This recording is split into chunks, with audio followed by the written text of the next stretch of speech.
Salut tout le monde, c'est Guillaume, on se retrouve aujourd'hui pour une nouvelle vidéo dans l'univers geek. Aujourd'hui on se retrouve comme chaque début du mois pour faire le gros récap de toutes les grosses actualités qui se sont passées pendant le mois de mai 2023.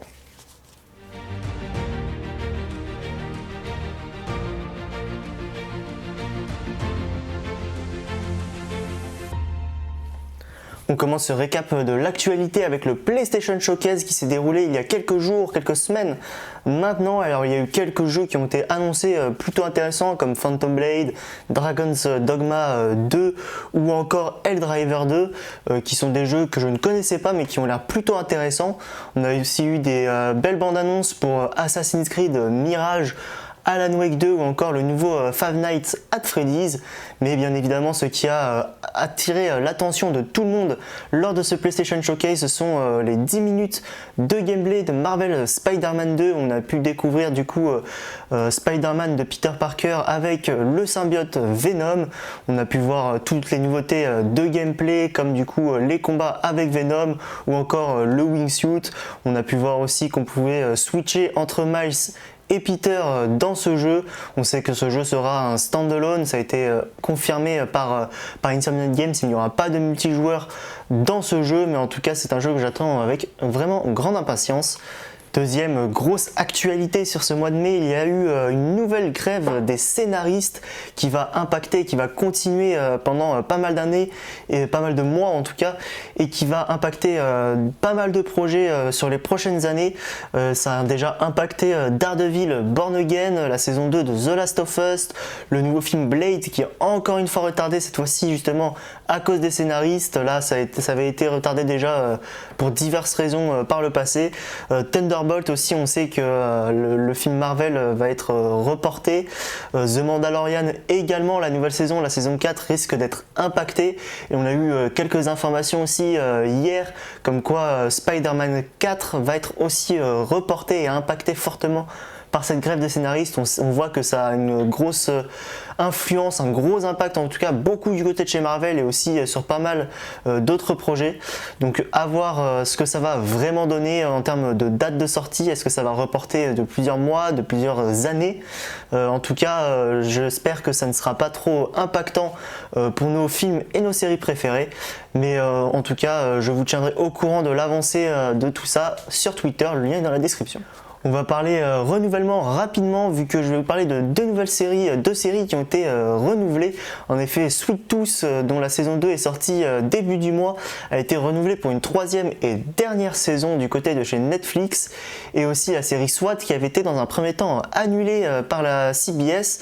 L'acteur principal avait poussé un gros coup de gueule sur les réseaux sociaux et finalement la série reviendra pour une 7e et dernière saison qui conclura donc cette série. C'est une série que j'apprécie plutôt bien, donc je suis plutôt content qu'elle ait une dernière saison qui puisse conclure un peu cette histoire.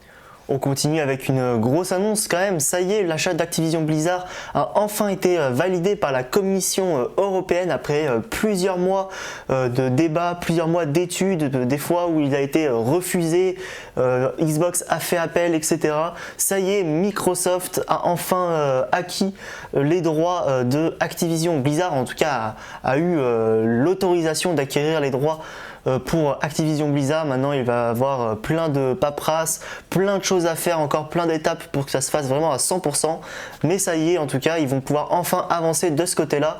Et du côté des rumeurs, on sait que Sony voudrait acheter lui un autre studio, un gros studio. Il y a eu plein de noms qui ont fuité, enfin qui ont eu des rumeurs sur les réseaux sociaux. J'y prête pas trop attention parce que c'est souvent des gros noms qui sortent de nulle part. Quelqu'un dit un nom et ça y est, ça en fait vraiment une rumeur. Mais en tout cas Sony a intérêt, je pense effectivement à essayer d'acquérir pas mal un nouveau en tout cas studio, parce que Xbox a acquis récemment Activision Blizzard et du coup a acquis aussi le développeur de The Elder Scrolls il y a quelques temps. Donc voilà, il va falloir du côté de Sony réfléchir fortement à quel studio ils vont acquérir. En termes d'annonces, ce mois-ci, j'ai retenu 3 annonces en termes de jeux vidéo qui me hype vraiment bien. Dans un premier temps, j'en ai parlé sur la chaîne il y a quelques jours, le nouveau jeu Total War Pharaon qui a été annoncé du côté de Sega et de Creative Assembly. Donc pour ceux qui ne connaissent pas Total War, c'est un jeu de stratégie, là pour le coup historique, donc on va... pour ce nouvel opus, se rendre dans l'Égypte antique où on va gérer nos villes, gérer nos armées, la politique, l'économie et tout simplement essayer de conquérir la map qui va être à notre disposition. C'est une saga que j'apprécie particulièrement, donc j'ai hâte de voir ce que ça va donner. Aussi bien évidemment le nouveau Mortal Kombat qui a été annoncé, Mortal Kombat 1, qui va être donc un remake de la saga Mortal Kombat. Et on finit avec le jeu AAA Seigneur des Anneaux annoncé par Amazon Games. On sait que ce sera un MMO, il va être développé par Embracer Games, donc vraiment on n'a pas plus d'infos que ça sur ce jeu, mais rien que le fait de savoir qu'un nouveau jeu AAA MMO sur l'univers du Seigneur des Anneaux est en développement, moi ça me hype vraiment bien. On continue du côté des annonces, vu que 2 autres annonces ont un peu attiré l'attention. C'est la nouvelle série La Chute de Paris, qui est donc le spin-off à la trilogie avec Gérard Butler, La Chute de Londres, La Chute de la Maison Blanche et La Chute du Président. On sait que Gérard Butler sera le producteur de cette série, donc c'est vraiment lié à cette série, c'est vraiment un spin-off officiel de cette série. Est-ce que le personnage de Gérard Butler donc fera une apparition dans cette série?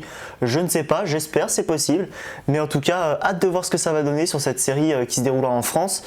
C'est une saga que j'avais vraiment bien appréciée, du Gérard Butler, c'était beaucoup d'action, c'était souvent gros, mais c'était vraiment de très bons films d'action, donc vraiment hâte de voir ce que ça va donner. Et pour le deuxième, c'est aussi encore une fois du côté d'un film d'action, un peu plus gros quand même que la saga La Chute du Président, etc., même si c'est une grosse saga. Cette fois-ci du côté de John Wick. En effet, John Wick 5 a été officialisé. On sait qu'il y aura une suite à la saga John Wick. On ne sait pas encore vraiment si John Wick fera son retour. Est-ce que c'est John Wick 5 à proprement parler ou juste une suite de l'histoire de John Wick?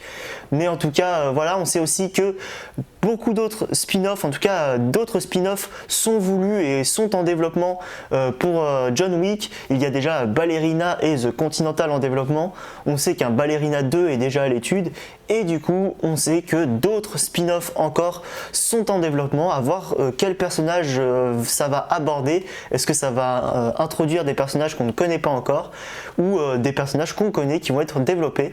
En tout cas, ça peut être super intéressant d'étendre cet univers de John Wick qui en tout cas est vraiment vaste et peut nous offrir vraiment des choses diverses et vraiment super intéressantes à voir. D'autres petites informations, la série Flash s'est arrêtée au bout de 9 saisons, mettant fin donc à l'Arrowverse qui comprenait Arrow, Supergirl, Flash, Legends of Tomorrow, Batwoman, mais aussi certaines saisons, pas toute la série dans la globalité de Black Lightning. Donc voilà, cet univers s'est terminé, il y a toujours Superman et Lois qui a été tiré de l'Arrowverse, qui est toujours en activité, ainsi que Gotham Knight du côté de la CW, mais qui lui est totalement à part de l'Arrowverse. Mais en tout cas, voilà, cet univers s'est terminé au bout de 10 ans, qui ont marqué toute une génération, dont la mienne. Pour finir, Disney a supprimé plus de 100 programmes sur sa plateforme Disney+, beaucoup de programmes originaux, des séries, des films, des documentaires, comme par exemple Willow. Ça a été un choix plus économique qu'autre chose. Ils ont estimé que ces suppressions pourrait leur faire économiser plusieurs centaines de millions de dollars. Donc forcément le fait de mettre en ligne un programme et de l'entretenir, ça coûte de l'argent. Donc voilà, Disney a choisi de faire disparaître tous ces programmes qui, s'ils les enlèvent, n'ont pas spécialement marché, n'ont pas fait énormément d'audience. Donc du coup, ils ont décidé de les enlever pour faire vraiment pas mal d'économies.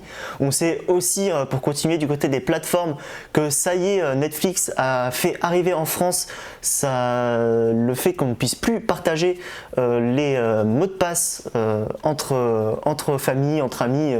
Il faut vraiment que toutes les plateformes qui utilisent Netflix soient dans le même logement, dans la même maison, dans le même appartement. Donc on va voir ce que ça va donner sur les chiffres de Netflix en termes de nombre d'abonnements, en termes de chiffre d'affaires. Mais en tout cas, faites attention à vous si vous utilisez un compte d'une personne qui n'habite pas chez vous, dans le même appartement, dans la même maison que vous pourrez être déconnecté au bout d'un certain temps. Et voilà, c'est tout pour les actualités du mois de mai 2023. Je n'ai pas pu bien sûr tout aborder, comme par exemple toutes les rumeurs qu'il y a eu autour du casting de Superman Legacy. Mais en tout cas, si vous ne voulez rien manquer de l'actualité, vous pouvez me suivre sur Twitter, le lien dans la description. On parle jeux vidéo, cinéma, séries, manga. Vous pouvez aussi me suivre sur Twitch, le lien est également dans la description. Je l'ai lancé cette chaîne il y a vraiment pas longtemps, donc ça serait un vrai soutien si vous vouliez aller voir. Et nous on se retrouve fin de semaine s'il y a des trailers ou si je dois faire des critiques à des films ou des séries. Et sinon on se retrouve dimanche à 16h.